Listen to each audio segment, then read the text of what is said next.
Hai, selamat sore. Halo, selamat sore juga. Perkenalan, aku Amel, senangnya dipanggil Amel. Kalau kamu namanya siapa? Aku Wahida Irfa, senang Senangnya dipanggil dipanggil Irfa. Irfa. Oke.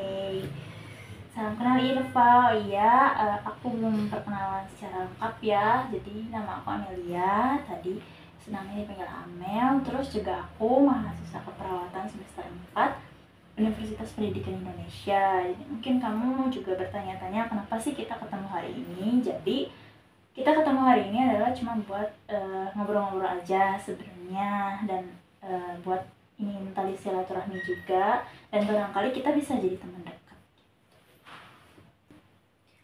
Oh iya, aku juga emang lagi butuh temen cerita aja sih, karena emang akhir-akhir ini tuh aku lagi kesel gitu, lagi bad mood. Nah, kesal sama babynya kenapa? Iya, karena akhir-akhir ini tuh aku lagi kurang tidur gitu, jadi teh nggak tahu aku bawa bad moodnya aja.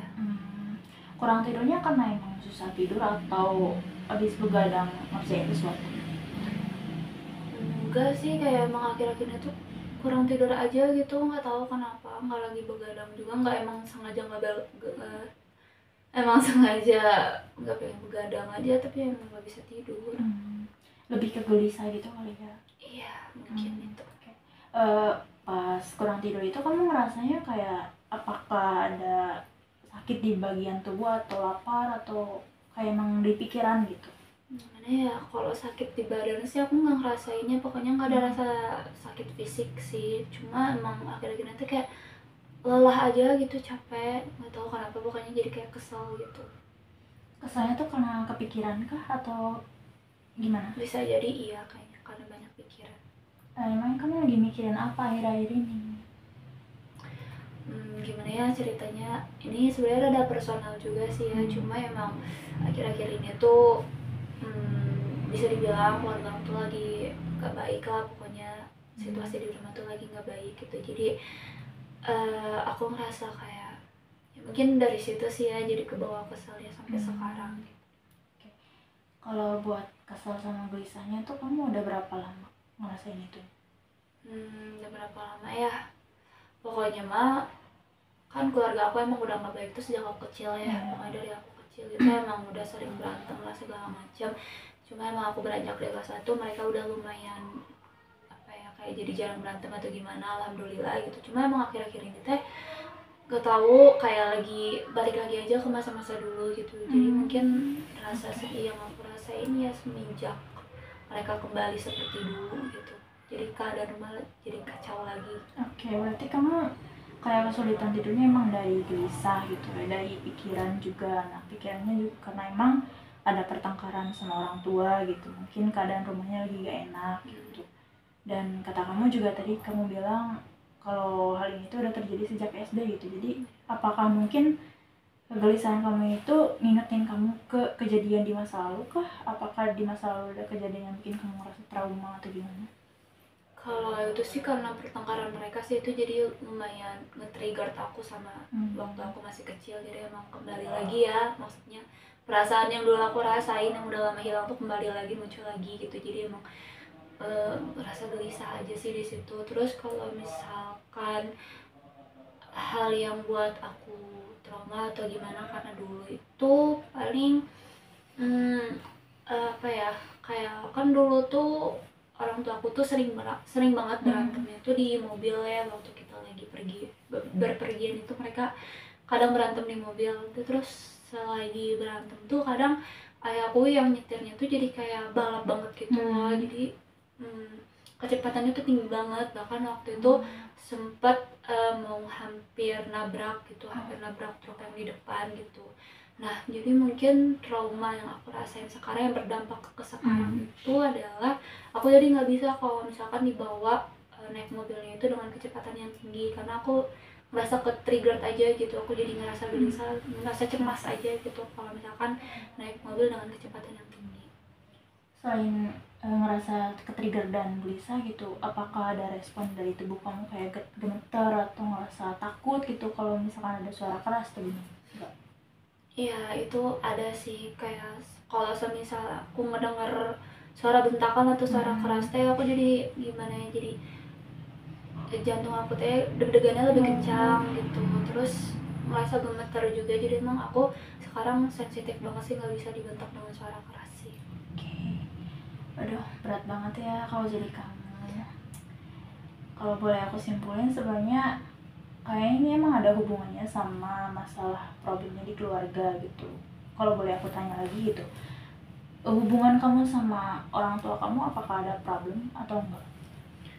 Kalau sama ibu aku sih aku dekat banget ya sama ibu, jadi emang gak ada problem apa-apa. Tapi kalau sama ayah aku tuh emang gimana ya, aku teh rasa canggung gitu kalau sama ayah tuh, entah karena emang dulu ayahku kan pernah ngelakuin kesalahan gitu ya, entah karena emang itu atau karena watak ayahku yang keras, jadi aku ngerasa takut terus gitu di dekat dia, jadi ngerasa canggung aja gitu, jadi nggak dekat sih sama kalau sama ayah. Ini kayaknya kalau boleh aku simpulin ditimbulinnya karena memang ada trauma masa lalu gitu kan.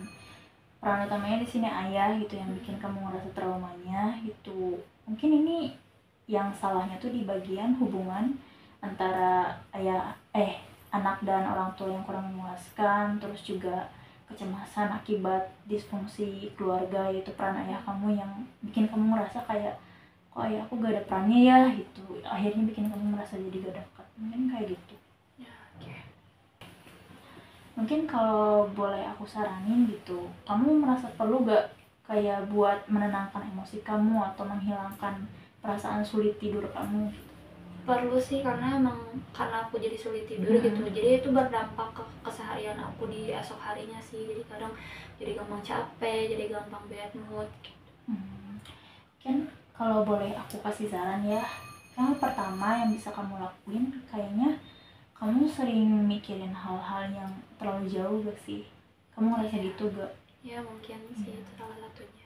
Mungkin itu sih, kayak pertama kamu jangan terlalu berpikir jauh ke dampak yang paling buruk gitu. Kalau misalnya ibu kamu cerita atau orang tua kamu cerita kalau misalnya habis bertengkar, kamu jangan mikirnya kayak aduh pasti orang tua aku cerai atau kayak gimana, atau mungkin adikku gimana nasibnya. Kayak usahain jangan terlalu berpikir negatif dulu, tenangkan diri kamu. Terus yang kedua mungkin ini ada hubungannya sama sulit tidur ya, kamu bisa ngelakuin teknik relaksasi nafas dalam. Oke, untuk yang ketiga kamu bisa menggunakan lilin aromaterapi supaya tidurnya bisa lebih rileks gitu. Yang keempat mungkin kamu bisa ngedengerin ASMR ataupun musik-musik slow yang bisa bikin kamu lebih nyenyak tidurnya gitu. Nah, dari semua rekomendasi yang aku kasih, kira-kira mana nih yang menurut kamu kayak paling kamu sukai gitu? Itu paling yang teknik relaksasi nafas dalam itu gimana ya cara? Oke. Teknik relaksasi nafas dalam itu sebenarnya gampang nih. Pertama kamu posisiin badan kamu tegak dulu. Kalau misalkan kamu dekat tembok boleh untuk bersandar, kalau misalkan enggak juga gak apa-apa, bisa duduk, bisa juga berdiri ataupun rebahan gitu menjelang tidur gitu kan. Terus yang pertama kamu posisikan tangan senyaman mungkin, entah itu mau di paha atau di pinggir badan, di mana aja gitu, sebebasnya kamu. Terus yang ketiga mungkin kakinya boleh untuk diselonjorin atau diposisikan sebagaimana nyamannya. Yang terakhir adalah bernafas, yaitu dengan ketukan 4-7-8. Nah, 4 kali untuk menghirup oksigen, 7 kali untuk menahan nafasnya, dan 8 detik untuk mengeluarkan oksigennya. Kayak aku contohin dulu ya. Sekarang aku menggunakan ketukan tangan karena emang agak susah kalau ngomong.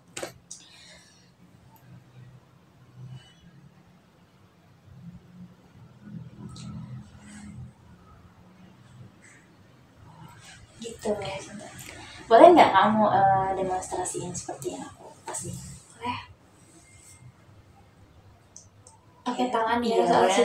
Nanti aku ketuk juga. 1, 2, 3, 4. 1, 2, 3, 4, 5, 6, 7. 1, 2, 3, 4, 5, 6, 7, 8. Nah, teknik relaksasi nafas dalam ini bisa kamu lakuin selama 4 kali putaran sampai kamu ngerasa benar-benar relax dan gak ngerasa cemas lagi. Mungkin itu sih untuk solusi yang bisa aku kasih. Nah, gimana nih sekarang perasaan kamu setelah kita ngobrol-ngobrol banyak, terus juga aku ajarin teknik relaksasi nafas dalam? Perasaan sih udah lumayan lega ya, karena ternyata dari masalah aku itu tuh ternyata ada beberapa solusi yang bisa membantu aku, apalagi yang teknik relaksasi dalam napas dalam itu ya, untuk membantu aku barangkali aku sulit tidur. Jadi alhamdulillah udah lega sih. Oke, aduh senang banget ya aku dengarnya. Setelah kita ngobrol tadi nih, boleh gak aku evaluasi ya buat omongan yang aku kasih nih. Semisal kamu ngerasa cemas gitu atau ngerasa gelisah, apa aja sih yang harus kamu lakuin? Yang pertama pastinya aku nggak boleh terlalu berpikiran terlalu jauh gitu mengenai apa sih kayak dampak yang bakal terjadi dari masalah aku ini. Terus yang kedua mungkin bisa teknik relaksasi napas dalam itu kalau aku sulit tidur atau aku ngerasa cemas. Terus buat sulit tidurnya aku bisa pakai lilin aromaterapi atau enggak ngedengerin musik yang slow dan juga ngedengerin ASMR. Oke, alhamdulillah. Terima kasih ya udah ingat apa yang aku omongin. Tapi sayangnya udah nggak kerasa nih, kita udah mau 30 menit aja ngobrol-ngobrol. Ada nggak hal lain yang ingin kamu ceritakan gitu, atau ada perasaan yang masih mengganjal itu di hati? Kalau keresahan sih pasti masih ada ya, tapi buat sekarang sih udah cukup sih, karena emang udah ada beberapa yang aku ceritain juga, jadi udah ngerasa lega. Oke, aku jadi ikut lega dan senang juga dengarnya. Mungkin next kita bisa ngobrol-ngobrol lagi dan silaturahmi lagi. Kamu kalau misalkan butuh teman cerita ataupun sekedar mau ngajak main, boleh untuk WA atau telepon aku aja. Tapi kalau buat sekarang, mohon maaf aku harus pamit ya. Makasih untuk waktunya. Semoga kamu sehat selalu. Iya, makasih juga. Aku pamitan ya. Assalamualaikum warahmatullahi wabarakatuh. Waalaikumsalam.